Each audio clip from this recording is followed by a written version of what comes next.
Bien, muy buenas tardes, jóvenes. Vamos a iniciar esta tarde viendo un poco sobre la ética y su relación con las profesiones, ¿verdad? Vamos a ver qué es una profesión y cuáles son las características que debe de cumplir un profesional, ¿verdad? Para poder ser llamado de esta manera. Antes de iniciar y de comenzar a grabar, pues espero que los que estaban un poco convalecientes de su salud se estén restableciendo. Gracias por tener la confianza de comunicarme, ¿verdad? Quienes han estado así. También ahí estamos con algunos docentes. Si ustedes no han recibido alguna clase y no han tenido un comunicado por parte de él, entonces por favor hacérmelo saber y nosotros nos vamos a comunicar con ellos. Eso me sucedió hoy por la mañana y justo el profesor de ingeniería civil sí es positivo, es un poco mal, ¿verdad? Pero ya estamos en comunicación con todos, ¿verdad? Así que les agradezco y si de aquí en adelante también alguno pues tiene sintomatología, pues no duden en hacérmelo conocer, ¿verdad? Para aquellos de que no se vayan atrasando con sus tareas o no la pueden entregar, porque no todos tienen la misma manifestación de la enfermedad, ¿verdad? Entonces, gracias por la confianza y vamos a continuar ahorita con nuestra clase. Voy a comenzar a grabar. Pues creo que no se va a poder. Nos ha estado dando problemas, pero ya nos están comprando las licencias, así que creo que es verdad. Bueno, que lo voy a sentir. Pero bien, recuérdense que lo que nosotros vemos es lo que está en la presentación, ¿verdad? Entonces,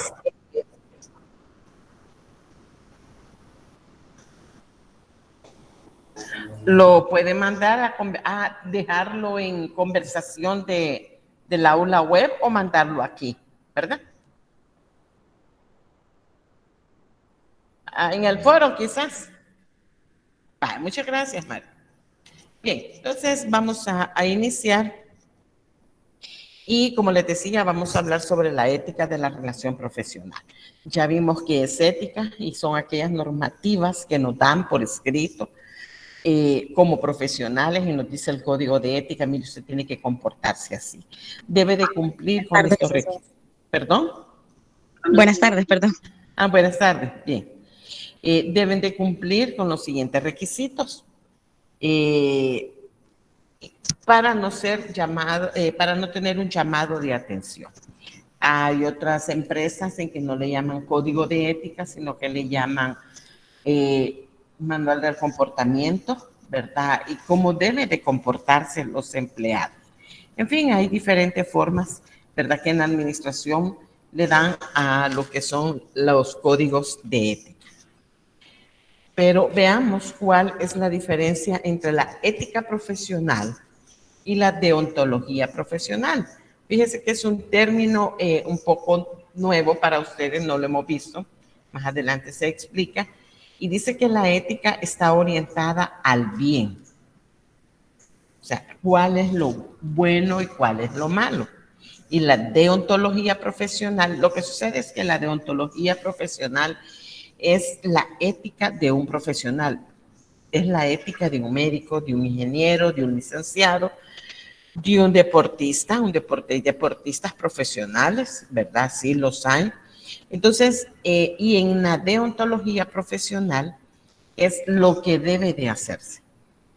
Si me dijesen a mí, mire, aquí está el código de ética o la deontología del docente universitario, me van a decir a mí cuáles son mis deberes, ¿verdad? No cuáles son mis derechos, sino que cuáles son mis deberes. Entonces, la ética también es no normativa, ¿verdad? Sino que dice, mire, está bien, esto está mal, en la ética. Pero en la deontología me dicen cuáles son mi forma de comportarse, cuáles son las normas que debo de cumplir. Vamos a estudiar un poco más adelante cuáles son las normas de ética, ¿verdad? Que deben de tenerse y va acompañada de códigos. En la ética propone motivaciones. Por ejemplo, le dice a usted, mire, si usted obtiene un título durante trabajando con nosotros, lo podemos promover. O sea, lo motivan a portarse o lo motivan a alcanzar, ¿verdad? Otras posiciones, ya sea en su estudio, ¿verdad? Entonces propone motivaciones. En la deontología exige actuaciones. ¿Y cómo van a exigir actuaciones? Por ejemplo, a un médico le van a exigir, y no es que le exijan, él debe de proponerse actualizarse en los estudios. Un médico que se queda sin especializarse, él únicamente va a ser médico general, ¿verdad? Entonces ya ahí está. Y lastimosamente el médico general le queda con su forma de cobro, $25 la consulta. Vaya usted donde un gastroenterólogo, alguien que se ha actualizado, alguien que ha estudiado más, son $50, ¿verdad? Porque se ha esforzado, ha estudiado y va a mejorar su consulta. Lo mismo el ingeniero, ¿verdad? Lo mismo un arquitecto. Lo mismo un licenciado en ciencias jurídicas. Si usted le dice, mira, yo necesito que me legalice o me deje un permiso para sacar a mis hijos. Ay, pero en todo lo que enciendo la máquina de escribir, el otro ya tiene el programa. El otro ya tiene el programa y entonces él va a cobrarle más rápido porque es un servicio express, ¿verdad? Entonces, eso es irse actualizando. Lo que ustedes están haciendo, formándose para poder obtener, ¿verdad? Un nivel mejor o diferente. La ética profesional tiene una conciencia individual predominante. ¿Cómo va a ser mi comportamiento? ¿Verdad? ¿Cómo yo debo de ser dentro del aula, supóngase? Pero la deontología dice que está aprobada por un colectivo de profesionales. Los médicos tienen un colegio médico que les da un número de vigilancia. Y ahí tienen ese sellito que nos ponen cuando están dando las recetas. Esa es la junta de vigilancia, les da eso, ¿verdad? Entonces hay un colectivo que los tiene controlados. Lo mismo en ingeniería civil, eléctrica. Ahí no es que haya un control, pero sí también hay un ministerio, un viceministerio que les da un número y que les permite firmar planos, ¿verdad? Ahí entran los arquitectos, los ingenieros civiles, los ingenieros electricistas, ¿verdad? Ellos deben de estar autorizados para firmar esos planos y poderse llevar a autorización a la alcaldía o a la OPAMS, ¿verdad? Entonces hay un colectivo que les dice si usted puede ejercer. Igual el contador, hay contadores certificados, ¿verdad? Tienen su número y son los únicos que pueden firmarle un documento legal para presentarse en el Ministerio de Economía, ¿verdad? Entonces cada uno, y esto debería de ser ley a nivel de todas las profesiones, ¿verdad? Que nos autoricen a. ¿Por qué? Porque habría una mayor garantía y no estaríamos a expensas o no estaríamos abiertos a que nos engañen. La ética profesional es parte de la ética aplicada, ¿verdad? Lo que se quiere hacer. Y la deontología profesional se ubica entre la moral y el derecho. Entre lo que yo creo que es bueno, lo malo y el derecho, lo jurídico. ¿Va? Pero eso es un análisis. Veamos qué son actividades profesionales. Y ahí tenemos dos imágenes. A la mano izquierda ustedes tienen profesionales, ¿verdad? Un médico, administrador de empresas, enfermeras, ingenieros civiles, ¿verdad? Entonces, y a la mano derecha ustedes tienen los oficios. Perdón, ¿qué son los oficios? Son aquellas cosas que nosotros aprendemos, ¿verdad? Por práctica o que nos han mandado a, mira, anda donde ellos te van a enseñar, ¿verdad? A pura práctica lo vamos aprendiendo. He ahí parte de la gran diferencia entre un profesional y alguien que practica un oficio, ¿verdad? Para los oficios no necesitamos estar 5 años sentados en un aula, preparar un trabajo de graduación, ¿verdad? Sino que es la práctica la que nos lleva. hay alguien que nos ha enseñado a hacer todo eso.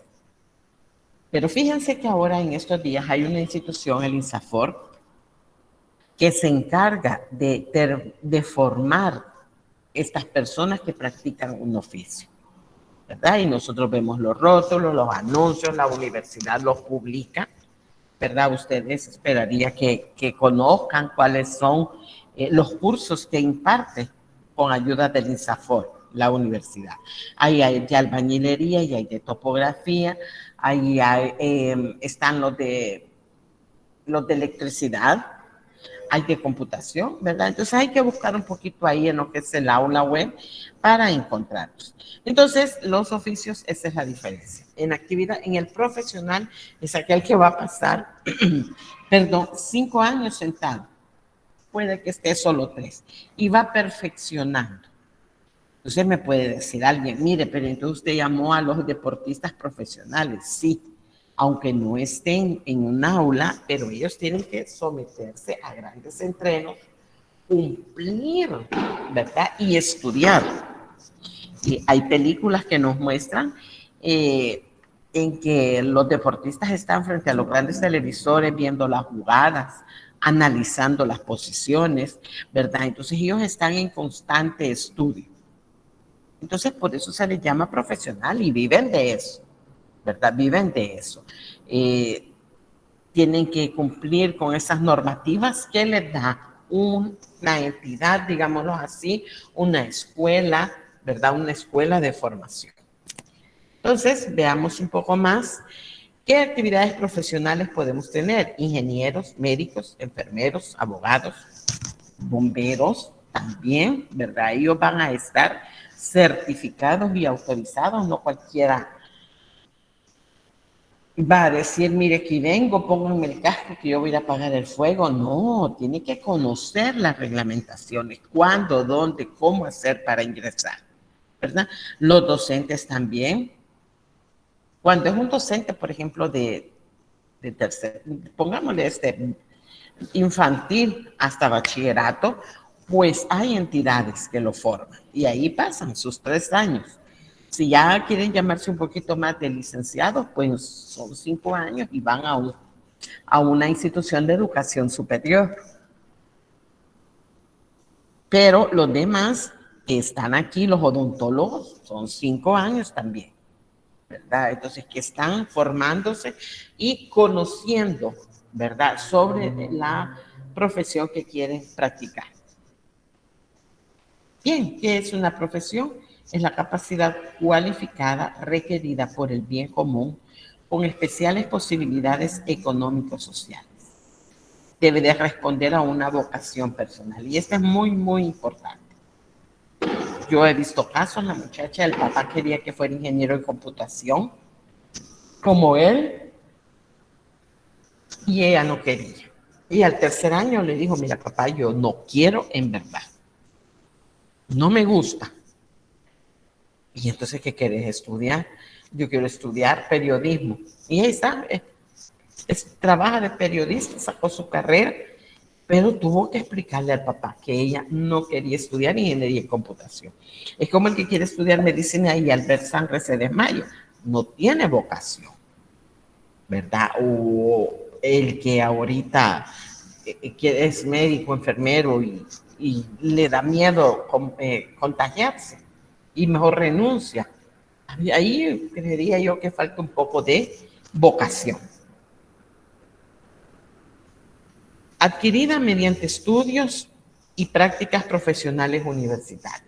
Entonces, cuando habla ya cómo vamos a adquirir nosotros los conocimientos para realizar o para echar a andar nuestra profesión, por medio de estudios, lo teórico y de prácticas, ¿verdad? Ahorita con lo de la pandemia, pues estamos bastante mal, ¿verdad? Por la falta de prácticas en algunas carreras. No quisiera equivocarme, pero creo que ciertos laboratorios de civil van a tener que venir en forma presencial, ¿verdad? Porque es más que necesario. Entonces, eso es un profesional. Y otra de las diferencias es que cuando yo practico o aprendo un oficio, Dice que es la actividad laboral vinculada con procesos artesanales o manuales, con un tipo de formación informal. Está cambiando esto, sí, por la ayuda del INSAFOR, porque ellos lo hacen ya un poco más formal. Pero de lo contrario, si el joven no quería pues estudiar, pues le decía el papá, pues te vas a ir a la carpintería a aprender un oficio. Y esa era la frase que se utilizaba. Para que yo quiero aprender a hacer, pues andate donde el zapatero. Eso era como funcionaba antes. Y ahí tenemos un joyero, un zapatero, un carpintero. Ahora ya están formando ahí algunas escuelas, pero mientras tanto es un proceso artesanal o manual, ¿verdad? En el cual les han enseñado.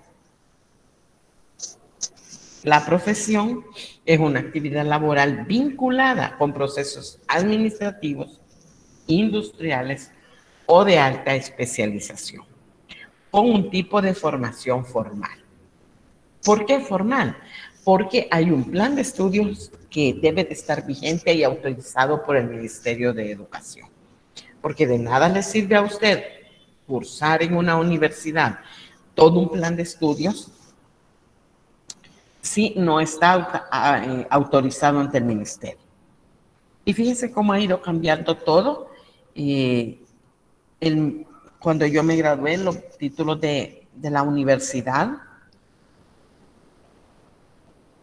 ni por cerca estaban autenticados. Pues yo no lo tengo ni autenticado. Ahora el ministerio exige que la universidad los envíe a autenticar antes de entregárselo al alumno o al profesional. Entonces ya usted sale con su título autenticado, ¿verdad? Entonces por eso hay una formación formal. Tiene que cumplir un plan en cierto orden. Cuando hay Ingeniero, algunos, dígame. una pregunta. Ajá. Y en el caso del INSAFOR, ¿cómo sería? ¿No? ¿Cómo se consideraría? ¿Como oficio o como profesión? Porque ellos no son técnicos, ¿verdad? Hacen los 2 años, pero no les toman así como un validez así en los trabajos, ¿verdad? Como técnico, sino No, que fíjense que no. No, lastimosamente quedan como un oficio que tiene un respaldo del INSAFOR, sí, ¿verdad? Tiene un respaldo del INSAFOR, porque hay una formación, no sé en realidad cómo lo toma el ministerio, pero como universidad les sabría decir que los técnicos ¿cómo se llama el que está? de ITCA. Sí, gracias, del ITCA, ellos sí. Bueno, nosotros como universidad tenemos un convenio, ¿verdad? Entonces, también del Tecnológico de Chalatenango hay un convenio. Entonces, ahí sí. Pero el INSAFOR lo que está haciendo únicamente es como especializando esos oficios, ¿verdad? Así Bueno, es. gracias. Vaya la orden. Bien, entonces, cuando les decía yo que la formación formal es esa, cuando viene alguien y me dice, mire, yo quiero cursar mate 4 antes que la 3, es que ya tengo ganada la 2, pero me voy a atrasar. Aunque llore, suplique, no se puede. El ministerio, cuando ustedes van a graduarse, él comienza a revisar prerequisito por prerequisito y en las fechas en que ustedes lo han cursado. Así de metódicos. Y no es de ahorita, de hace muchos años. Entonces, yo tuve la oportunidad, y bien difícil, había un grupo de estudiantes que se había venido por equivalencia de la Universidad del Salvador para acá en ciencias jurídicas. Y encontraron que los contenidos de las asignaturas que se les habían dado por equivalencia de la UES para acá no cumplían los requisitos que el ministerio pedía. Entonces lograron terminar y el día de la graduación, vieran qué difícil, el alumno bajaba con su título y el ministerio, las autoridades del ministerio se los quitaban. Y los hicieron que cursaran en el orden que debería de haber sido. Y después les dieron el título. Eso fue quizás allá por el 1991, ¿verdad? Entonces, esas son las cosas por las cuales nosotros somos exigentes, porque el mal no es para la universidad, el mal es para el estudiante. ¿verdad? Porque hay un tipo de formación formal que se debe de cumplir. Y en los ejemplos son todos los que conocemos nosotros, que van a tener un título que dice que lo acredita como profesional en, ¿verdad? Y ahí como un título de profesión, ¿verdad? Entonces esa es la gran diferencia. Aquí tenemos algunas imágenes, una enfermera, claro que sí, más si son de las certificadas, ¿verdad? De la Escuela Superior de Enfermería, hay un instituto también, ¿verdad?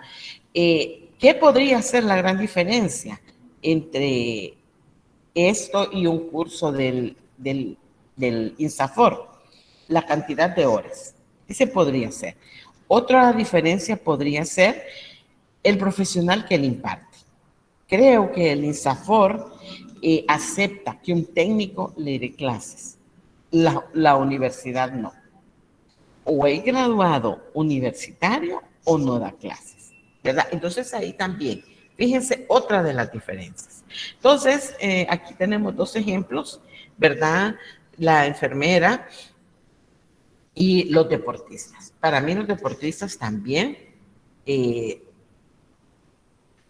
yo conozco, por ejemplo, bueno, mi hija practicó natación y conocí gente que, por ejemplo, practica remo y ellos tienen que estar a las 4 de la mañana en el lago de Coatepec, a las 4.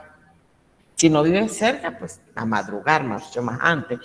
Entrenan de 4 a 5 y media, se vienen y luego en la tarde, si vuelven a tener entrenos, pues se van, o entreno de natación. Pero imagínense, hay una entrega, hay una actividad profesional en la cual ellos se están formando.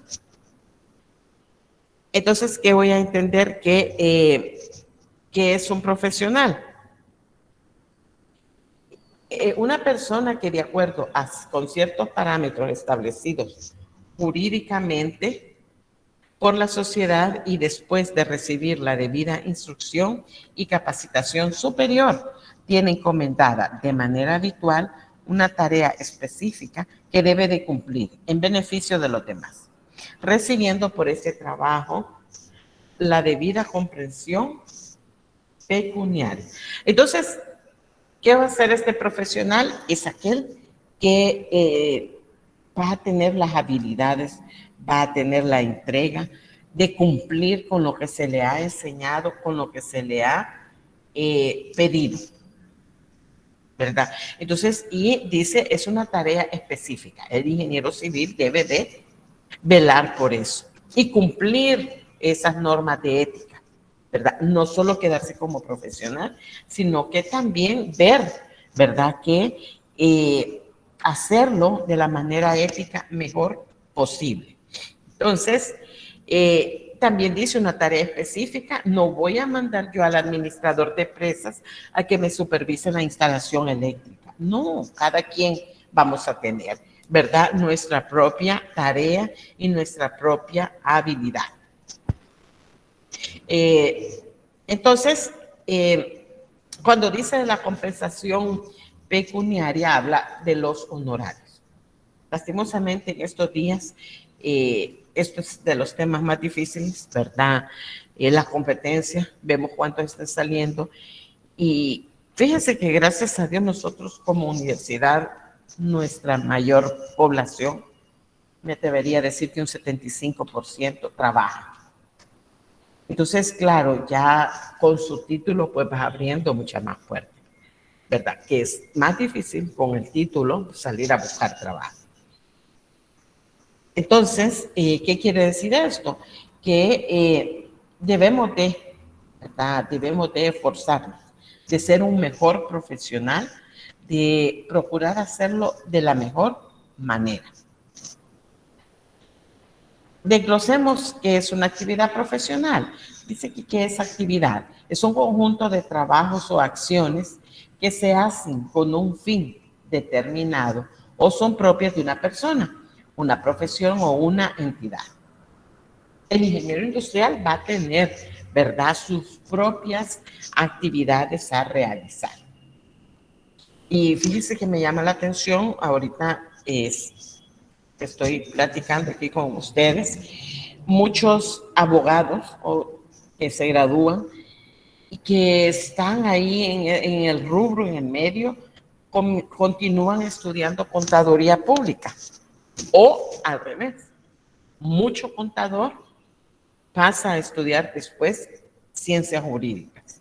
Entonces, como que si nosotros decimos, pero ¿qué tiene que ver? Sí, muchas veces sí hay áreas en que pueden hacer clic, decimos nosotros, ¿verdad? Entonces, esa es una actividad que es un profesional, la persona que realiza su trabajo con aplicación, seriedad, honradez y eficacia. Unidas las dos palabras, actividad profesional es la manifestación de los conocimientos y de las capacidades de la persona en forma de acción, en la realización de un trabajo determinado, para la cual se requiere titulación universitaria oficial o titulación profesional para cuyo ejercicio sea necesario acreditar una titulación universitaria oficial e inscripción en el correspondiente colegio profesional. Veamos más despacio este concepto. Dice que quien requiere una titulación universitaria oficial. Yo no sé si ustedes ya habían nacido cuando habían tantas universidades fantasmas, ¿verdad? Hasta la del Manguito y la del no sé qué y así. Pero sí, fue cierto, ¿verdad? Con carreras ficticias que no estudian. Y mucha gente, lastimosamente, salió con su título viendo quién se lo validaba. El ministerio dio un tiempo en el cual, ¿verdad? Para que lo homologara o viera de qué manera, ¿verdad? Se les ayudara. Pero hay otros que quedaron sin eso, porque no habían terminado y perdieron su tiempo. Entonces, la actividad profesional requiere de una titulación oficial y que algo que sea legal, ¿verdad? Luego habla de la inscripción en el correspondiente colegio. No todas las profesiones tienen el colegio, una junta de vigilancia, que sería lo ideal, ¿verdad? Entonces, ya les he explicado, esto se refiere a aquellas, carreras que necesitan ser autorizadas. ¿Cuáles van a ser los requisitos de un profesional? Inclinación personal a la profesión de que se trata, aptitud natural para ejercerla debidamente, una adecuada preparación teórica, una suficiente capacitación práctica, sentido del deber y vocación de servicio. Y se puede resumir como vocación. Si alguien no tiene una vocación para ser médico, para atender, para tratar de comprender al paciente, no tiene vocación, ¿verdad? Si nos sale pésimo, o cómo se quejan de las secretarias o las enfermeras del Seguro Social. Ahí hay dos puntos bien difíciles de analizar. Uno es la carga de trabajo y el otro es la necesidad con la que llegue el paciente. Entonces, ahí muchas veces hay choques, ¿verdad? Ellos también, hay enfermeras que cubren turno. Hoy o ayer salían en la portada de uno de los periódicos que el 45% del personal de medicina es incapacitado. Imagínense, 45%. Mi hermana me comentaba, en Estados Unidos, en el lado de Los Ángeles, que los médicos, si tenían COVID, no podían pedir permiso. Tenían que seguir atendiendo a las personas. Imagínense entonces una peste tremenda, ¿verdad? Entonces, ¿qué nos queda? Si yo voy a estudiar ingeniería en computación, pues me tiene que buscar. Y fíjense que esa carrera lleva mucha matemática. Entonces, hay encuestas, lastimosamente, en que se le pregunta al joven que está en primer, segundo año de bachillerato, ¿qué carrera prefiere? Y el joven prefiere carreras donde no haya matemáticas. Así que mi respeto para todos los que estudian aquí en la Politécnica Ingeniería, porque no le tienen miedo a las matemáticas, ¿verdad? Entonces, y en todo lo ocupamos. Que me diga un abogado o un licenciado, mire, no necesito las matemáticas, ¿cómo no? Claro que sí. Ellos estudian lógica jurídica, y tienen que analizar y pensar, ¿verdad? Entonces, todos debemos tener vocación. Alguien, y eso sí, se los he dicho siempre, me duele cuando dice, mira, ando buscando trabajo, aunque sea de profesor. Híjole, cuando dicen así, en lo personal les digo, me duele y creería yo que cualquier profesor, más en estos días. No solo, bueno, para mí, ¿verdad? Yo trato de leer un poquito, ¿verdad? Para ayudarles, transmitir a ustedes lo que quiero, darme a entender, ¿verdad? Porque podemos tener mucho conocimiento, mucha eminencia, pero si no bajamos o no tratamos de darnos a entender, no podemos, ¿verdad? Ahorita estábamos en la mañana en una reunión, en una discusión, en el cual los docentes tienen que entrar, ya es probable que ya no trabajemos con Claroline, algunos de ustedes ya han de conocer Moodle. Entonces yo les decía ahorita, miren, no solo es de decir, nos vamos a pasar a Moodle, tenemos docentes grandes, les digo, y comencé, ¿verdad? Que tienen que, y nuestro docente de la clase no vive solo de esto. Nosotros pues aquí pasamos y nos vamos ayudándonos a otros. Pero el docente grande tiene que estudiar, tiene que aprender. Entonces, ojo con eso, ¿verdad? Tiene que haber una vocación. Aquí hay docentes que por amor a la docencia dan clase, no por el amor al dinero. Hay otros que sí. Tenía un jefe yo que me decía, veamos los docentes taxis, porque dan clase en una universidad, en otra. Y esa es su forma de sobrevivir, ¿verdad? Tienen vocación a la docencia. Entonces, también, si yo no voy a tener paciencia o un problema me va a hacer claudicar el de dar clase, como que unos alumnos me digan, mire, usted no sirve, bueno, ¿verdad? Tengo que escuchar qué es lo que me quieren decir, qué es lo que quieren transmitir, ¿verdad? Pero todo esto quiere también un esfuerzo, un amor, una entrega a la docencia. Bien.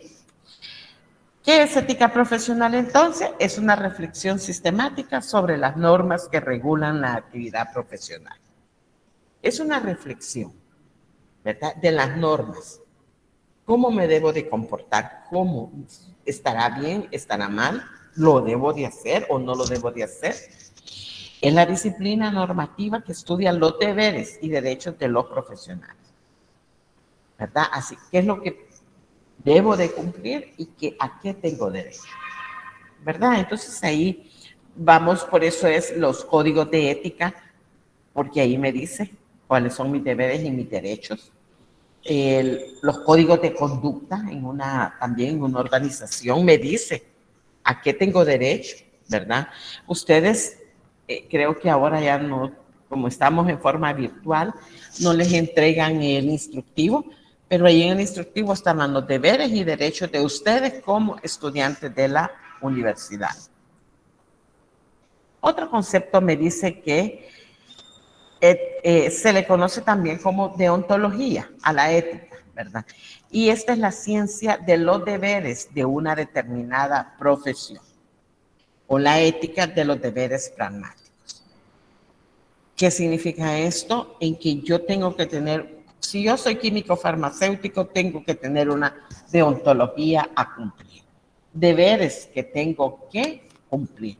¿Se recuerda en la clase que el compañero nos explicaba? Él trabajó unos 4 años en una droguería, ¿verdad? Y entonces darse cuenta ahí de las alteraciones, cuando no hay una ética o una deontología a cumplir. Aquello que se fundan en sus efectos prácticos, adaptados a las condiciones reales que se dan en el desarrollo de esa actividad, ¿verdad? Entonces, ahí va, esa va a ser una deontología profesional. La primera profesión a la que se aplicó la deontología fue la medicina, en 1845. Después se introdujo en otras, pero solo un pequeño reglamento. Ahora estas normas mínimas existen prácticamente en la mayoría de las profesiones universitarias, ¿verdad? Entonces ya se va ampliando. ¿Por qué? Porque tienen que regular el comportamiento. Imagínense si se dejan a los abogados hacer lo que ellos quieran. No, ¿verdad? Por eso también ellos tienen una asociación, ¿verdad? De abogados. Y llevan unos estudios para los cuales ellos pueden firmar, para los cuales ellos tienen que tener un protocolo, ¿verdad? Y así van a ir ellos obteniendo diferentes titulaciones.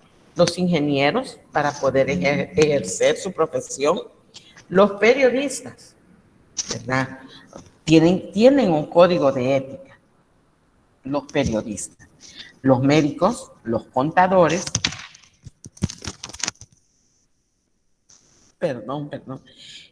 labores públicas, empresariales y políticas. Al final de la clase vamos a saber algunos ejemplos y ahí estaba pensando qué casos de falta de ética política, pero no quise ahondar en eso, ¿verdad? Entonces las labores públicas, lo mismo también. Hay un código de ética gubernamental y ahí está. No está actualizado, no se pone en práctica, ¿verdad? Y únicamente duerme en el baúl. Y eso dice, cuando usted dice, voy a preparar un código de ética o un código deontológico, dice las reglas que usted tiene que estarlo revisando y actualizando cada cierto tiempo. Y nuestro código de ética gubernamental, creo que si no me equivoco, es de cuando estaba el presidente Antonio Saca como presidente. Entonces imagínense todos los años que tiene y siempre sigue siendo el mismo y la misma historia de no cumplirse. Pero hasta ahí. Condiciones necesarias para practicar ética. Deber tener una competencia. Exige que la persona tenga conocimientos, destrezas y actitudes requeridas para un servicio. Si usted no está capacitado, mejor no lo haga. Ya, eso es lo que me está diciendo aquí, esa condición, ¿verdad? La competencia, cumplir con eso. Si le tengo miedo a la electricidad, o no conozco los polos o los colores de los alambres, que me voy a poner yo a decirme yo soy ingeniero electricista. No, ¿verdad? Servicio al cliente. La actividad profesional solo es buena en el sentido moral, si se pone al servicio del cliente o del usuario.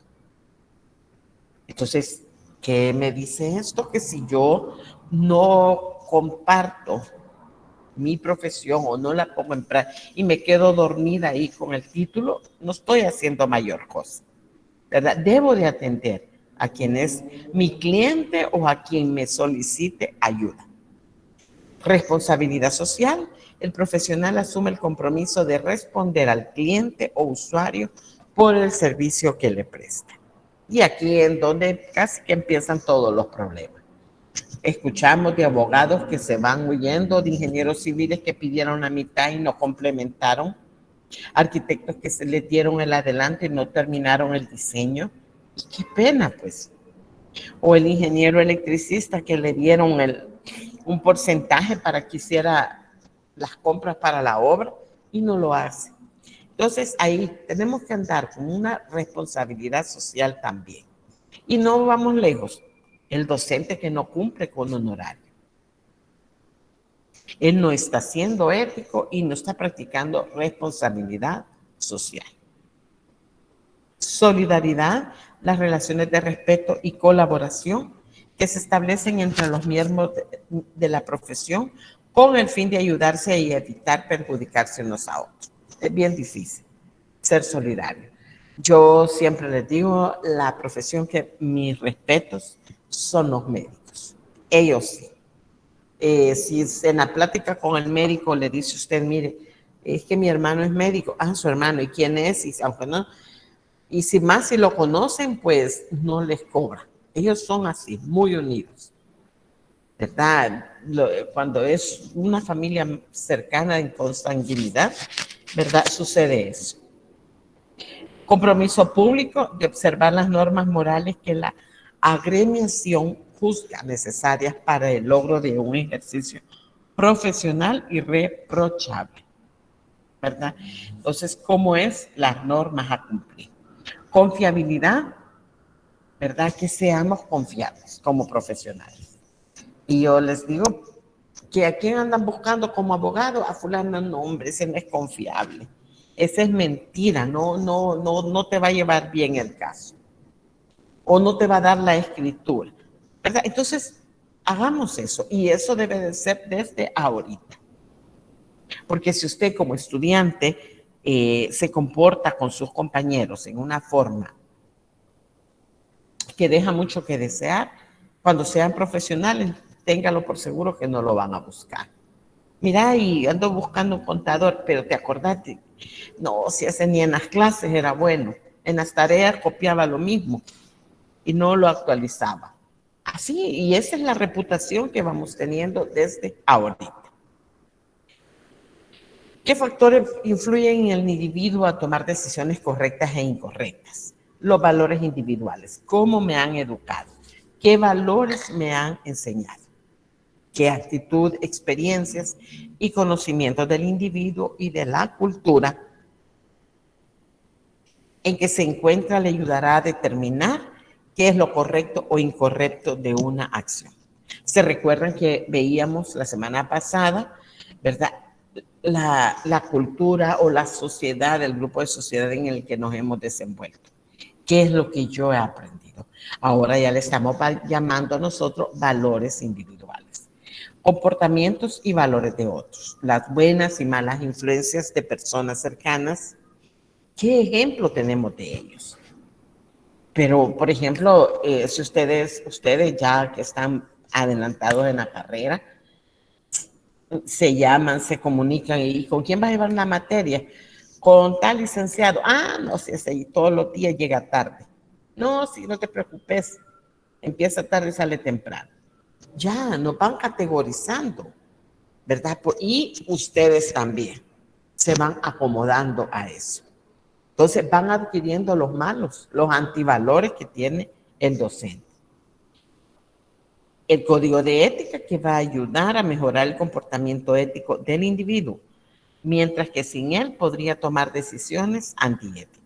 El código me va a orientar, me va a decir qué es lo bueno y qué es lo malo. ¿Tengo necesidad de tener o de conocer ética? Sí, claro que sí.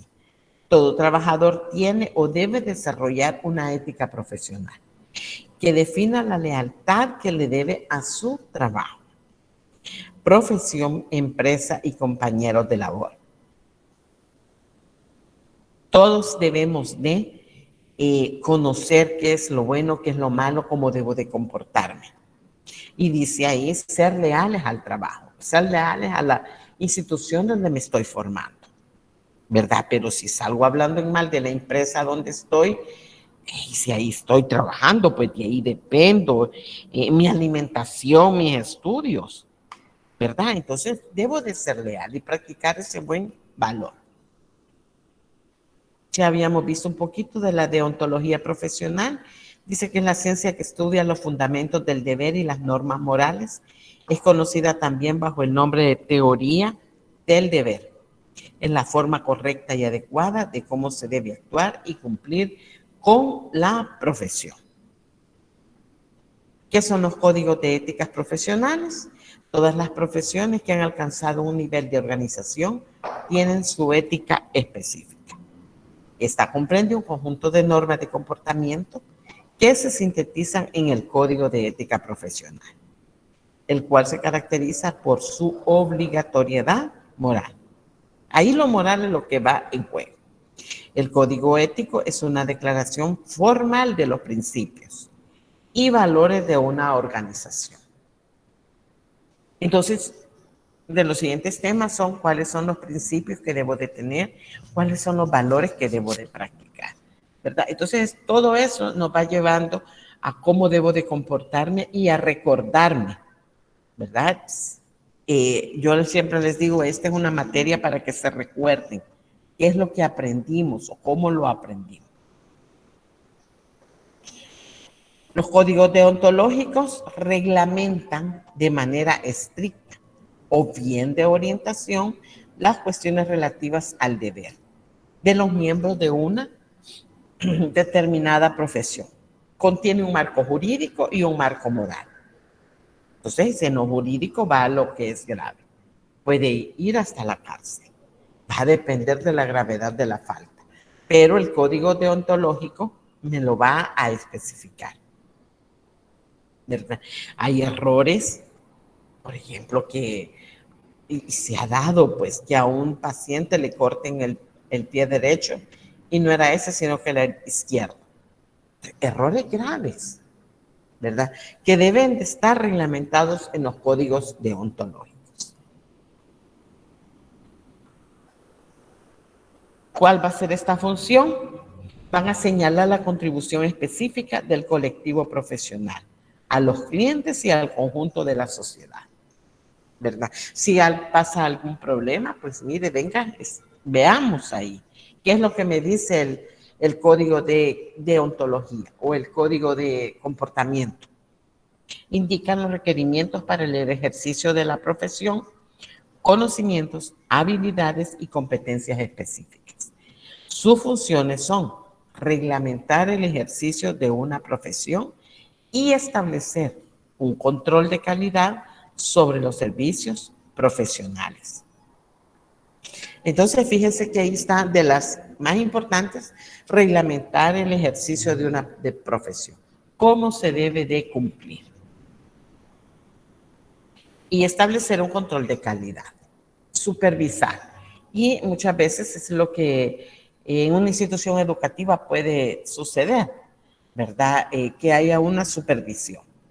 No lo podemos hacer ahorita en forma física, lo hacemos en forma virtual, a manera de tratar de controlar al docente. Además, dice, estos códigos determinan los temas de colegiación y acreditación profesional, estatutos del colegio profesional. ¿Y qué es un tema de colegiación? Lo que ya les venía mencionando, ¿verdad? Esas asociaciones que involucran al administrador de empresas. Aquí está la Asociación de Administradores de Empresas, ACPAE, si no me equivoco, ¿verdad? Y que ellos también trabajan para ir acreditando, ¿verdad? Y dando a conocer a aquellos mejores profesionales que practican valores, que tienen normas y principios. Entonces, ahí va todo esto referente a los códigos deontológicos. Y vamos a ver algunos ejemplos de algunas carreras de ontología médica, conducta médica en relación con la sociedad, los enfermos, los colegas y auxiliares de medicina. Y respecto de la experimentación científica, las consultas y las juntas médicas, ¿verdad? Entonces, creería yo que en ese tipo de deontología de ponerle un poquito más de atención también. Lo de la salud del ser humano es tan delicado. Ya les acabo de dar un ejemplo, que le corten, que le amputen un pie equivocado, imagínense.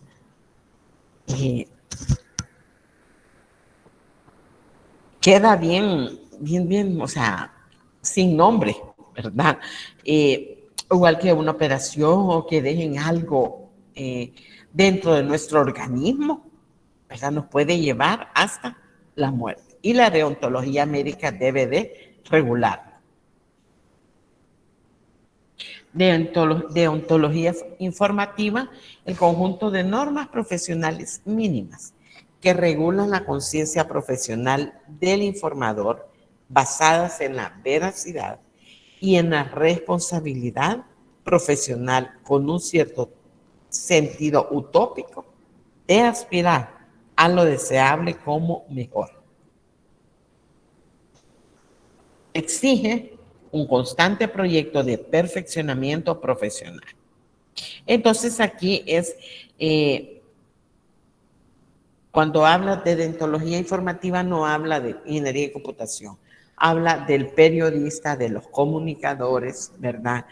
y muchas veces puede llevar hasta los mercadólogos. Ellos tienen que tener mucha ética. Muchas veces y ahora más con tanta tecnología pueden disfrazar. ¿Usted se acuerdan las hamburguesas de Colón o de $1 del Biggest? Usted veía la gran hamburguesa en la página de atrás del periódico y ya cuando se sentaba era una muestra gratis, totalmente diferente, ¿verdad? Entonces reclamaban porque el Biggest hacía ese tipo de publicidad. Entonces la deontología informativa nos dice eso, ¿verdad? El ser responsables con sentido utópico de aspirar a lo deseable. Así debe de ser. La deontología contable es el comportamiento ético y moral que desarrolla el profesional dentro de sus actividades laborales o prestaciones de servicios que realiza. Ahí andamos allá por marzo, que recomendame un buen contador que me haga la declaración de la renta y que no quiero pagar. Ese es tremendo, ¿verdad? Y ahí hay personas. La deontología contable está bajo ciertas guías, criterios y reglas profesionales que actúan de manera correcta con su comportamiento y responsabilidad profesional, ¿verdad? Entonces esto, al igual que los auditores, al momento de encontrar algo que no les cuadra, pues ver, ¿verdad? Aquí en la universidad antes se tenían caja chica y si alguien quería un gasto de unos $2, solo los pedía y después lo justificaba. Ahora los nuevos contadores no puede trabajar aquí ni puede comprársele ni adquirir bienes a alguien que no tenga IVA o NIF, ¿verdad? Tiene que estar de esa manera. Entonces, por ahí va la deontología contable, que todos lleguemos a tener NIF también. Deontología jurídica trata sobre la moral del abogado, ojo con eso, que no se nos olvide, y la forma de actuar con su cliente. El profesional del derecho tiene que defender los intereses de su patrocinado, siempre actuando con la verdad y siempre teniendo en cuenta su ética profesional. Entonces, quitémonos ya eso de que no quiero un abogado pícaro, sino que digamos sí, en verdad los abogados de la Politécnica son correctos, ¿verdad? Y todos aquellos también que vamos a ejercer de una u otra forma nuestra profesión. La deontología en la ingeniería. En la ciencia de los deberes, es la ciencia, perdón, de los deberes o la teoría de las normas morales. Es la disciplina que se ocupa de determinar y regular el conjunto de responsabilidades éticas y morales que surgen en relación con el ejercicio de la profesión, especialmente aquellas que tienen repercusiones sociales. Entonces, aquí vamos a ver cómo va a ser el ejercicio o cómo voy a desenvolverme en el medio, ¿verdad? Que me lleve a ser responsable éticamente.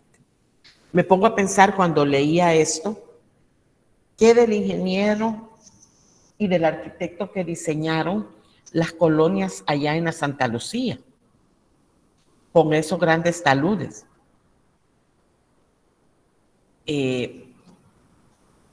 O sea, me hace clic y digo, no conocían qué es ética.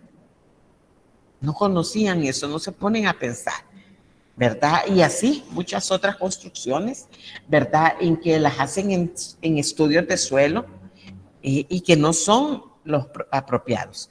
En una defensa de tesis, en una ocasión, participaba como jurado y les decía el asesor, miren, les dijo a los alumnos, o hacen el estudio de suelos, como dice ahí, o no seguimos. Y él decía, yo estuve en un trabajo y dice que él se quedó de lejos, él era el supervisor de la obra. Y los trabajadores le dieron todos los instrumentos para sacar las muestras de suelo y hacerle el análisis. Y de las, qué sé yo, 12 muestras que tenían que sacar, 8 las sacaron en el mismo pedacito, no en toda la extensión del terreno. Iba a ser un edificio.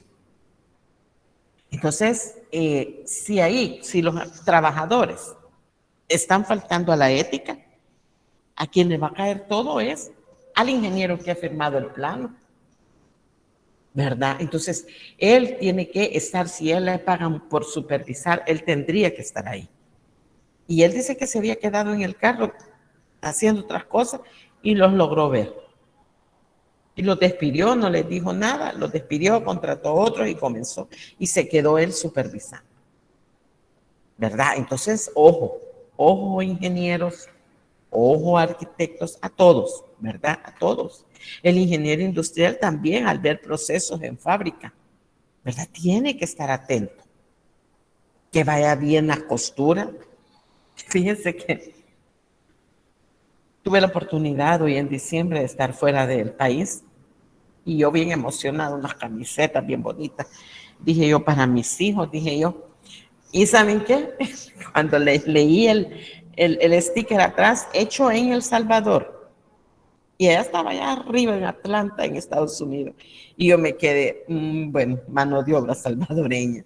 Les cuento esto como una anécdota, ¿verdad? Pero sí, tenemos que ser éticos al hacer nuestro trabajo. Se me venía a la mente por los ingenieros industriales y en las producciones en serie, ¿verdad? Todo eso, cuando algo sale mal, pues, ¿verdad? Pero qué bien, sí. Ellos vienen aquí buscando nuestra mano de obra barata, ¿verdad? Lastimosamente. Entonces, esto de la deontología en ingeniería, dice que al final, especialmente aquellas que tienen repercusión social. Da lástima, parte del alma, ver la gente que dice, mire, todos mis ahorros están aquí, o todos mis años de trabajo, y están en el barranco. Ahí hay una repercusión social, ¿verdad? Entonces, esas son cosas que debemos de tener presente cuando estemos ejerciendo nuestra profesión. La deontología policial es el conjunto de deberes profesionales que han de inspirar la totalidad de la conducta de un profesional, porque proceden de reglas éticas y de principios morales básicos. Todo funcionario policía debe actuar con integridad, imparcialidad y dignidad. Dice que es una labor policial ética y lícita que se basa en el cumplimiento de 3 principios básicos: el respeto y cumplimiento de la ley, el respeto y la dignidad de las personas, el respeto y la protección de los derechos humanos. Entonces, lo traigo a colación porque también ellos tienen una carrera profesional, pasan estudiando para llegar a ser agentes policiales y así continuar sus estudios para formarse, ¿verdad? Entonces también hay una deontología policial que debe de cumplirse. Y hasta ahí nos vamos a quedar, porque si se cumple o no, ya no podemos analizar. ¿Qué valores deben de estar en un código de ética? El deber profesional. Todo profesional deberá cumplir con deberes profesionales tales como honradez, dignidad profesional, secreto profesional, eso es tan importante, solidaridad entre colegas, protección y aporte al desarrollo de la sociedad, denuncia de colegas que hayan cometido faltas de ética graves. Dice que todo esto nos va a ayudar a nosotros a analizar cómo debería de ser el comportamiento, ¿verdad? Yo les comentaba, compartía con ustedes la pareja, que no sé si son novios o qué, no sé, que el mismo examen presentaron. Entonces, ahí cualquiera me puede decir, es solidaridad entre colegas. No, ahí no, ¿verdad? Es una falta grave de ética, ¿verdad? Y ustedes tendrían que ser honrados, tener una dignidad, ¿verdad? Algo que les sirva, ¿verdad? Y de formárselo desde ahorita, no hoy cuando tengan el título, mire, hoy sí ya voy a ser ético, no, ¿verdad? Porque ustedes se van formando una reputación desde que son estudiantes y se van conociendo entre ustedes. Aunque este grupo es tan variado, están todas las 3 facultades, ¿verdad? Entonces hay más oportunidad de conocerse como profesionales. La ética está definida por los valores y principios de cada individuo. Honestidad, integridad, conducta, responsabilidad, respeto y una serie de valores que definen la actitud ante los demás y el entorno. Entonces, cada individuo debe de tener esos principios, valores y normas. Más adelante en otras clases vamos a ver cada uno de ellos y cuáles son y cómo los debo de identificar. Por ejemplo, la responsabilidad es uno de los valores grandes que debemos de tener como como seres humanos, ¿verdad? Porque si yo soy responsable, lo voy a hacer en todo. Y voy a ser conocido, perdón, por ese valor que he practicado siempre. O como la persona que es respetuosa, ¿verdad? Entonces siempre vamos a conocerla así. Cada valor es primordial para el éxito, tanto profesional como personal. Y es lo que les digo, ¿verdad? Ustedes están en un proceso, perdón, de formación en el cual van conociéndose. Y fíjense qué importante, porque cuando llegan al proceso de trabajo y graduación, la responsabilidad les da un valor como ser humano. Y muchos van a querer trabajar con usted. Pero hay grupos o hay personas que van quedando solas en los grupos. ¿Y por qué? No es que no trabaja. No, hombre, es que ese es haragán. No, es que mira. Entonces, desde ya debemos de ir formando, ¿verdad? Esa responsabilidad. No sé si alguien tiene alguna pregunta. Como no logro ver si han levantado la mano, pero bien. ¿No? Bien, continuemos. ¿O cómo no? ¿Oscar Manuel? ¿No? Bien. No. Está bien. Entonces, ¿qué es lo que estamos aquí en esta imagen? ¿Qué estamos viendo? ¿Verdad? Ahí está denegándose él a recibir algo a cambio de un favor. Esto se da no solo en nuestro país, sino que en muchas partes, todo el mundo, ¿verdad? Donde hay posibilidades, pues la gente lo hace. Y va quedando, ¿verdad? En evidencia, ya sea si ese nos, digámoslo así, en lo secular o si lo hace a la luz de la palabra de Dios, ¿verdad? Que nada hay oculto y todo va saliendo. Y uno dice, y no parece, ¿verdad? Pero uno como persona, como ser humano, debe de procurar. No le digo que vamos a ser perfectos, no, tampoco, pero sí debemos de cultivar esos valores que nos van a dar un mayor valor como seres humanos. ¿Qué problemas éticos puedo encontrar yo en mi diario vivir? Un soborno empresarial. Tiene lugar cuando, por ejemplo, un empresario muy bien posicionado le paga a escondidas a un inspector para que éste no revele los resultados negativos encontrados en su empresa. Y en esa imagen que ustedes están viendo, ahí se ve el billete de dólar. No sabemos de cuánto es, si de 100, de 50, ¿verdad? Entonces, un soborno empresarial es difícil, o sea, es bien difícil que se oculte, siempre sale a la luz. Tiene lugar, dice, cuando, por ejemplo, un empresario muy bien posicionado le paga a escondidas a un inspector. Por ejemplo, una visita del Ministerio de Trabajo. Y quieran sobornar o quieran pagarle. Nosotros le llamamos mordida, ¿verdad? Mordida, eso es lo que le llamamos. Y cuando veíamos lo de los agentes policiales, antes era mucho peor. Siempre va a haber más de alguno, ¿verdad? Que va a cometer alguna falta, ¿verdad? Entonces, pero debemos de luchar contra eso. Y aquí está el soborno empresarial. Otro problema ético es la falta de confidencialidad. Yo les decía que es uno de los problemas muy importantes. Dice que este es un gran problema ético en los trabajadores que ejercen profesiones a través de las cuales manejan información confidencial. Mire, cuando, por ejemplo, alguien se daba muy seguido, alguien iba al banco, hacía un retiro y se lo llevaba para pagar aquellas planillas en forma física. Eso se ha acostumbrado. Ahora se ha detenido bastante porque o es cheque o es depósito a cuenta, ¿verdad? Entonces eso ha ayudado a detener un poco.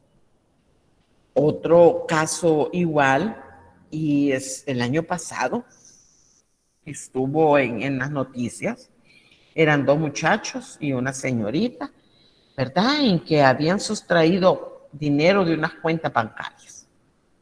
O sea, ahí es un punto bien delicado, ¿verdad? Si nosotros decimos, planean y mira, si no se va a dar cuenta, lo vamos a hacer así. Tarde o temprano va a salir a luz, ¿verdad? Ellos tienen acceso a toda la cuenta o a manejar esas cuentas, ¿verdad? Y deben de pensar, cuando alguien quiera hacer algo malo, debe de pensar en las repercusiones en la familia, más si tiene niños, ¿verdad? No importa cuál sea la situación que se esté atravesando y que se necesite, debemos de pensar en lo ético primero, ¿verdad? Porque siempre la familia es quien sale con la peor parte. Un ejemplo de esto, dice, es cuando un psicólogo hace público los problemas contados por un paciente en una consulta. Fíjense que hace años aquí nosotros nos decían, vaya, miren, publiquen los que no pasaron la materia y necesitan examen de reposición. Y habían docentes que ponían el nombre, el número de carnet, casi que la foto. No, miren, les dije yo, hagamos algo. Pongan el listado de los que pueden optar al examen general complementario y pongan el número de carnet. Y díganle al estudiante, vaya, en tal lugar está la lista. Pero yo sí tengo una anécdota así bien personal. Yo hice un ciclo en AUCA y no me pregunten, hace ya varios años. Entonces, ya por los 80, no habían nacido muchos de ustedes. Y fíjense que el señor que daba las notas era un señor bajito, de lentes. Y llegaba uno más en primer ciclo, llegaba uno con miedo. Y él le decía a uno el número de carnet y la materia, por ejemplo, matemáticas 1. Mire que ese señor era tan tremendo porque si uno había pasado bien el examen, suavecito le decía 7 o 6. Pero si uno sacaba una menor nota, 3.5 le gritaba. Y no les miento. Era típico de él. Y díganme quién se iba a pelear, si era la única forma en que nos dábamos cuenta de las notas. No habían acceso a computadoras como ahora, sino que él tenía aquellos grandes fardos de papel y ahí tenía las notas. Y ya, tal nota, en inglés, por decirle algo, 8 o 7, 8. Pero si el pobre le había reprobado 1.5, ay no, Dios mío, como que se la desquitaba, ¿verdad? Entonces no había ahí mucha confidencialidad. Pero a eso se va a referir. No va a ser alguien una convocatoria de prensa para decir, mire, aquí están todos los enfermos, ¿verdad? De la mente o los que no deben de andar circulando. No, ¿verdad? Tienen que ser muy éticos. Y nosotros lo hemos escuchado decir de esa manera. Yo siempre les pregunto a ustedes y se los dije, se recuerda, si usted tiene sintomatología, mándeme un correo y por eso se los agradecía por la confianza. No esperen que les diga los nombres y nombre de carnet. Lo mismo a los docentes se los pedí y varios me han escrito, mire, ingeniero, estoy así. Y les he ofrecido, ¿verdad?, que se les avisa. Hay unos no lo han hecho, pero de aquellos que nos hemos dado cuenta, pues me comunico con ellos. Entonces debemos de aprender a la confidencialidad. Corrupción política. Este es un caso bien difícil. Lo hemos visto aquí, en Guatemala, Honduras, Estados Unidos, la China, a nivel mundial. Esto existe. Este problema ético se ve por parte de los gobernantes y políticos. Los beneficios del Estado serán ilegalmente tomados por ellos, afectando de forma directa el bien común a los ciudadanos. La corrupción política se refleja cuando, por ejemplo, el gobernador de una ciudad se roba el dinero que había estrogado para la reparación de calles y avenidas. ¿Qué calles y avenidas las de nuestro país? Valga el comercial. Entonces, creería yo que con este tema no tenemos mucho que ampliarlo, ¿verdad? Lo vivimos, lo vemos, lo escuchamos en las noticias, ¿verdad? A nivel mundial, ¿verdad? La corrupción política. Conflicto de intereses. El conflicto de intereses es una situación en la que el individuo emite normas o realiza actos en los que solo está de por medio su interés y beneficio propio. ¿Qué es lo que yo quiero? ¿Qué es lo que a mí me conviene? ¿Qué necesito? ¿Verdad? Ahí el egoísmo a flor de piel. Entonces, el conflicto de intereses va a ser eso. Y un ejemplo claro de esto es la elección de familiares o amigos al momento de una selección de personal en determinada empresa o en instituciones del Estado. Aunque no estén calificados para el puesto, el individuo en cuestión prefiere contratarlos. Y muchas veces decimos, mira, ahí solo una palanca, o ahí solo que ahí es alguien que te ayude, vas a poder entrar. ¿Verdad? Entonces, bien difícil, ¿verdad? El conflicto de intereses también lo vemos. El incumplimiento del código deontológico en ciertas profesiones como los jueces, abogados, médicos, periodistas o incluso curas, existe el código deontológico. En el caso de los periodistas, estos se ven en la incertidumbre de tener que vulnerar su código de manera constante. Y cuando leía esto, incluso los curas, cuando esta materia la daba solo para ciencias jurídicas, una vez tuvimos ahí una conversación, porque estaban hablando de economía y ciencia jurídica. Para ellos se llamaba ética profesional. Y la pregunta del ejercicio decía que si un sacerdote podía ser testigo o jurado o testigo en un juicio. Y no, hasta que los abogados pues pusieron en claro, vieron las leyes y todo, y ellos no pueden participar como testigos, ¿verdad? En un hecho así. Entonces, el incumplimiento de esto debería de tener repercusiones o tiene repercusiones, ¿verdad? Los jueces en su forma de actuar y hemos leído noticias, ¿verdad? De situaciones en que los jueces faltan a un código de ética. Mucho más los abogados, médicos, periodistas están más vulnerables, ¿verdad? Entonces, faltan a eso. Y, por ejemplo, dice, si un medio de comunicación maneja una información que compromete a uno de sus inversionistas, las posibilidades de que se publique esa información es prácticamente nula. Y ahí nos vamos a quedar, porque no sé si en nuestro país, bueno, nadie podría decir, en mi país no se da. ¿Cómo no? En todas partes del mundo se da, ¿verdad? Entonces, lastimosamente así es, ¿verdad? Y ¿qué podemos decir del cumplimiento de los códigos de ética? Todo va a tener una repercusión y va a afectar de una u otra manera. Bien, ¿alguna pregunta? Ya tengo una mano aquí levantada, Gabriela Roxana. Dígame. No, perdón, ingeniera, fue un error, pero solo aportando un poco todo esto, creo que en nuestra sociedad es bien, a veces se siente hasta común en algunas empresas, pues que ya sabemos que el título a veces no vale si uno no tiene cuello, pues.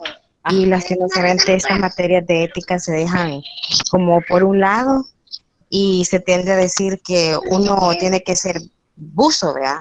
Cuando se refieren a eso es andar sobre las reglas o no seguirlas.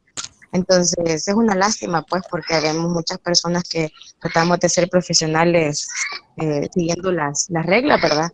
Y hay muchos que toman, pues, una ventaja que a veces solo por, como decimos, por cuello, ¿verdad? Solamente para agregarle un poco. Así es, sí. Gracias, Gabriela. ¿Más quiere opinar si tiene algún caso? Sí, Héctor.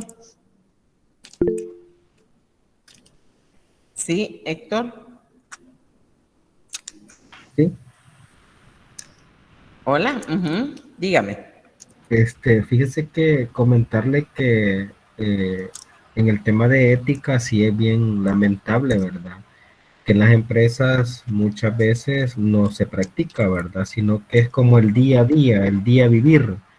Realmente a veces uno, por ejemplo, yo que estoy estudiando la ingeniería industrial, créame que a veces he visto ciertas actitudes donde yo menciono, bueno, y dónde quedó todo aquello que se nos ha enseñado, se nos está enseñando. Por ejemplo, en mi caso, lo que se está enseñando, pues, pero hay personas ejecutivas que sí no se les nota nada sobre este tema, ¿verdad? Incluso hay otras clases por acá que me llaman mucho la atención sobre lo que es eficiencias, ¿verdad? Entonces, sí, abonando a ese caso, sí se nota de que la ética muchas veces está, bueno, en nuestra sociedad veo que se está haciendo bastante de lado, ¿verdad? En mi opinión. Sí, gracias. En verdad que sí.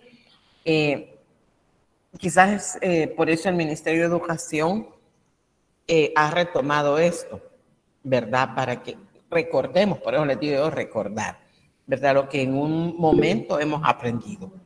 Sí, Víctor Hugo. Gracias, Héctor. Buenas tardes, bueno, buenas noches, ingeniero. Buenas compañeros.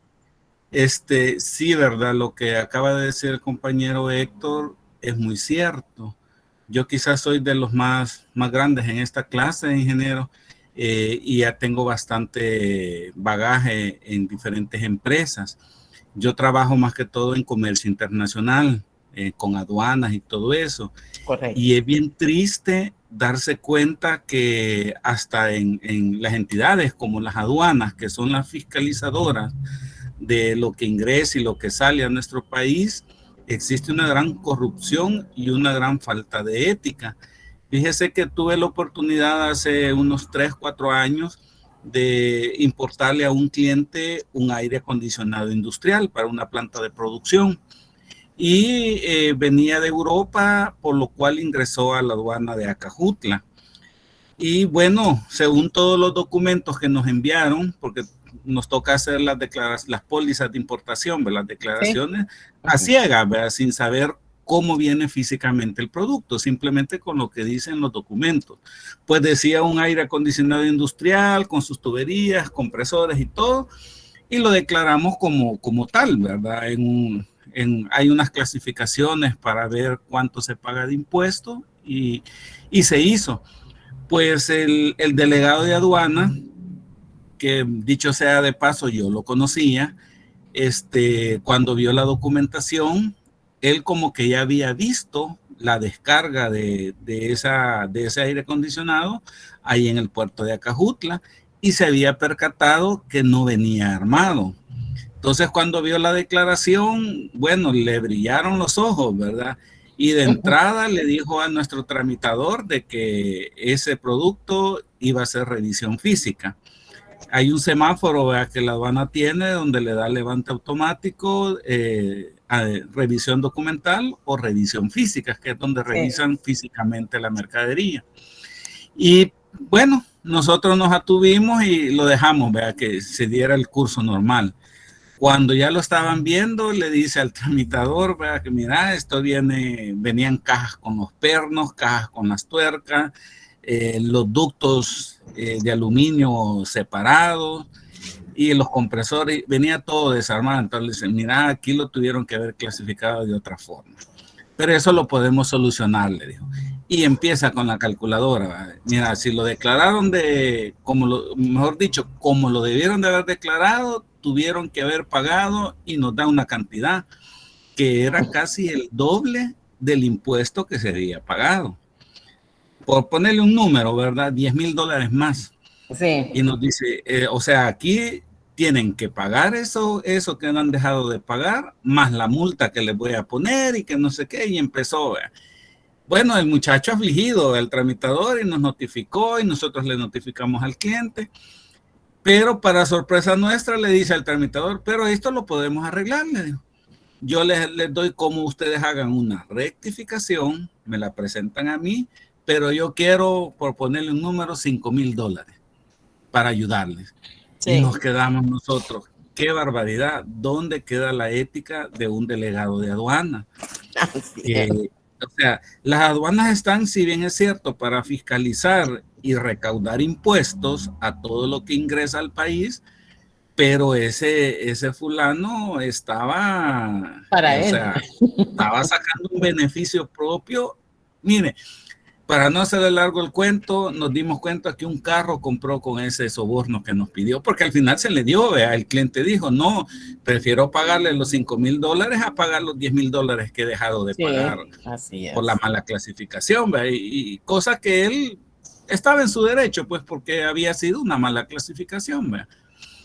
Pero, o sea, se ve, como le digo, yo ya tengo casi 20 años de trabajar en estos rubros, aduanas, import-export, y me he dado cuenta que casi en todas las delegaciones donde se hacen trámites para importar o exportar, entiéndase los ministerios de Agricultura y Ganadería, entiéndase la Dirección General de Medicamentos, en todos, con un soborno, usted agiliza su trámite. Así es. Sí, así es que es bien lamentable, ¿verdad? Porque, y qué bueno que la universidad está impartiendo estas cátedras a los futuros profesionales, ¿verdad? Yo por mi parte, esta es mi segunda carrera, estoy estudiando arquitectura y bueno, yo me siento identificado, ¿verdad? ¿Cómo vamos a ser como profesionales en un futuro no muy lejano? Solamente ingeniero. Gracias, Víctor. Sí, en realidad tiene mucha razón, él lo ha vivido. Y todo en medicina, en las importaciones es donde se da. Platicaba una amiga, ella en pequeño fue a Guatemala a traer materia prima y tuvo un problema casi igual y le decía el de aduanas, pero mire, le dijo, y eran solo 2 mujeres y era de noche. Pero si usted se regresa y peligroso y si se queda a dormir aquí, mejor con tanto lo arreglamos.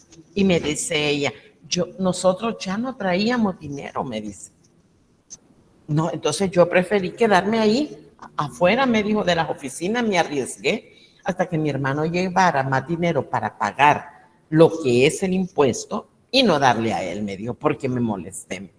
Entonces, ¿verdad? Hay situaciones en que, y ustedes lo van a analizar en unos casos que vamos a ver, ¿verdad? ¿Qué es lo que se tiene que hacer? ¿Qué es lo que se tiene que hacer? Y eso es lo que esperamos nosotros como universidad, ¿verdad? No es ver sus nombres ahí en ninguna mala noticia. ¿Alguien más que quiera aportar algo?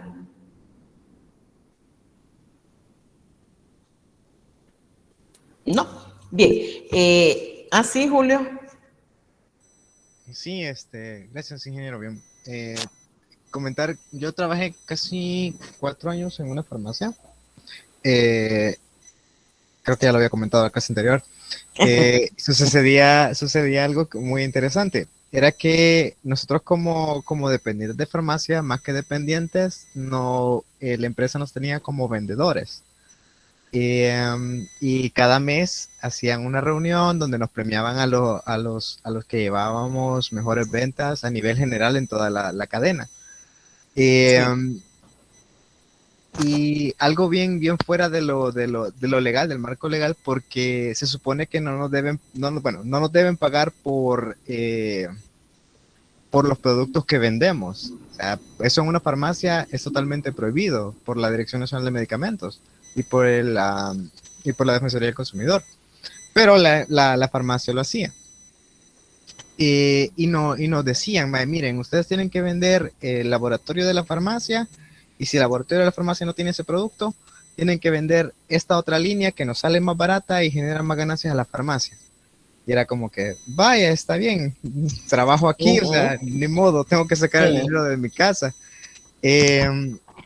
Bueno, llegamos a un punto donde pasé de ser dependiente a ser su jefe de sucursal y luego a ser jefe de sala.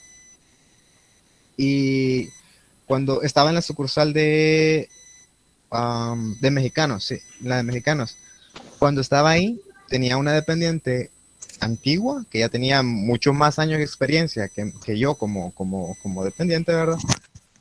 Pero ella lo que hacía era que le decía a toda la gente que llegaba que no tenía el producto y le vendía el producto de nosotros. Y a veces era gente que llegaba con receta. Y cuando empecé a indagar, empecé a hacer la investigación, empecé a preguntar con la cajera, con las personas que habían trabajado con ella anteriormente, ¿verdad? Llega al punto donde todos me dijeron lo mismo. Siempre, desde que entró, ha hecho lo mismo. Y yo como que, vaya, está bien. Vine yo, lo escalé con mi supervisora y ya mi supervisora la reportó. Y bueno, me sentí mal en ese momento porque a los 5 o 6 días la despidieron por eso. Porque legalmente no es permitido, pero la cadena de farmacias no nos orientaba más a eso y era como que bien injusto para nosotros como dependientes y bien injusto para ella que la despidieron por hacer algo que la farmacia básicamente le estaba inculcando con tal de ganar un poquito más. Y llegaron varios reclamos de varios médicos de que la señora fulana de tal estaba cambiando las recetas de los pacientes. Y yo con la cara así bien larga, disculpándome con los doctores, tuve que ir a hablar con varios doctores de la zona porque los mismos doctores le decían a los pacientes, miren, no vaya a tal sucursal porque ahí me le van a cambiar el producto. Y se perdía mucha venta en relación a eso. Bien complicado. Sí, así es. Es bien difícil esa situación en que usted se encontró, pero lo ético era lo que hizo, ¿verdad?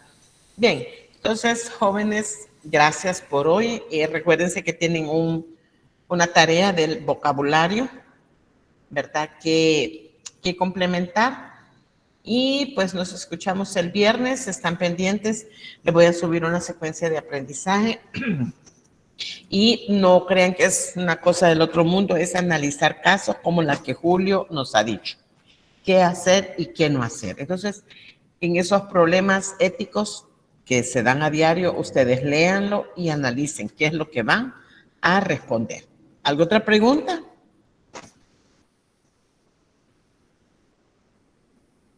¿No?